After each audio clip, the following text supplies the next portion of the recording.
मुंबई आती जहां आपको बता दें कि आतंकी हमले के आरोपी तहव्वुर हुसैन राणा को भारत लाया जा चुका है। उसे लेकर ये स्पेशल विमान दिल्ली के पालम एयरपोर्ट पर लैंड हुआ है और इसके बाद उसे एयरपोर्ट से राष्ट्रीय जांच एजेंसी एनआईए के हेडक्वार्टर ले जाया जाएगा, जो आपको बता दें कि एजेंसियों की टीम के द्वारा पूछताछ होगी और इसके बाद तहव्वुर राणा को तिहाड़ जेल में रखा जाएगा, जहां उसकी सुरक्षा को लेकर विशेष इंतजाम किए गए हैं।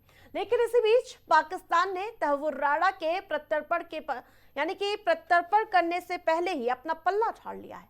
पाकिस्तान ने अपने बयान में कहा कि तहव्वुर राणा ने पिछले 2 दशकों में अपने पाकिस्तानी दस्तावेजों का नवीनीकरण नहीं कराया है। उसकी कनाडाई नागरिकता बहुत साफ है। आपको बता दें कि तहव्वुर राणा ने भारत न भेजे जाने के लिए अमेरिकी सुप्रीम कोर्ट में याचिका दी थी, लेकिन उसे वहां से राहत नहीं मिली।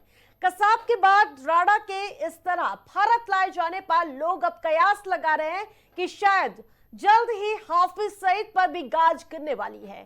फिलहाल एनआईए में पूछताछ के बाद सरकार का अगला कदम क्या होता है, ये देखने वाली बात होगी।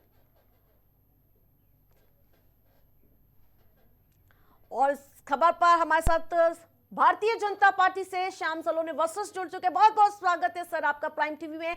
सबसे पहला सवाल यही रहेगा, तहव्वुर राणा अब भारत आ रहा है और अब आगे के क्या कुछ प्लानिंग हो सकती है? क्या अब हाफिज सईद की बारी? आरती जी नमस्कार। देखिए आरती जी, कांग्रेस पार्टी चाहती तो तहव्वुर राणा बहुत पहले आ चुका होता, लेकिन क्योंकि कांग्रेस पार्टी की जो नीतियां हैं वो नीतियां ही आतंकवादियों को जन्म देने वाली। अब जब मोदी जी आ गए हैं तो तहव्वुर राणा तो आ ही गया, लेकिन हाफिज सईद के पुरखे भी अभी आएंगे। कोई भी आतंकवादी जो घटना से जुड़ा हुआ है 26/11 से बचेगा नहीं। समय इतना लगा जो लग गया, लेकिन अब कोई बचने वाला नहीं है। और ये देश जैसा मोदी जी पर लोगों को विश्वास है, यही कारण है कि आज अमेरिका जैसा एक शक्तिशाली विश्व का राज्य, बिल्कुल संदेश साफ है कि अगर कोई भी भारत को छेड़ेगा, कोई से भी देश में वो छुपेगा, उसको चुन चुन कर भारत लाया जाएगा। यही संदेश देने का प्रयास है। बिल्कुल। देखिए जी, अभी अमेरिका ने जिस तरीके से रेट बढ़ाए थे, अपनी टैक्स लगाई, लेकिन अब भारत को छूट दी है, 3 महीने की भी छूट दे दी है, जबकि चीन पर उसने बहुत डबल लगा दिया है।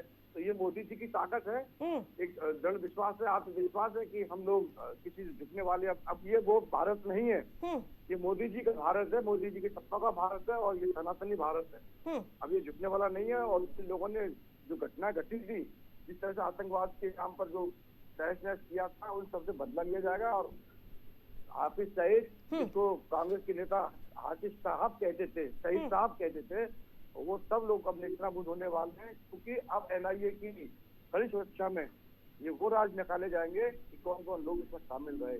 बिल्कुल श्याम सलोन जी, प्राइम टीवी से जुड़ने के लिए बहुत बहुत धन्यवाद आपका। जी कि हमारा नहीं है।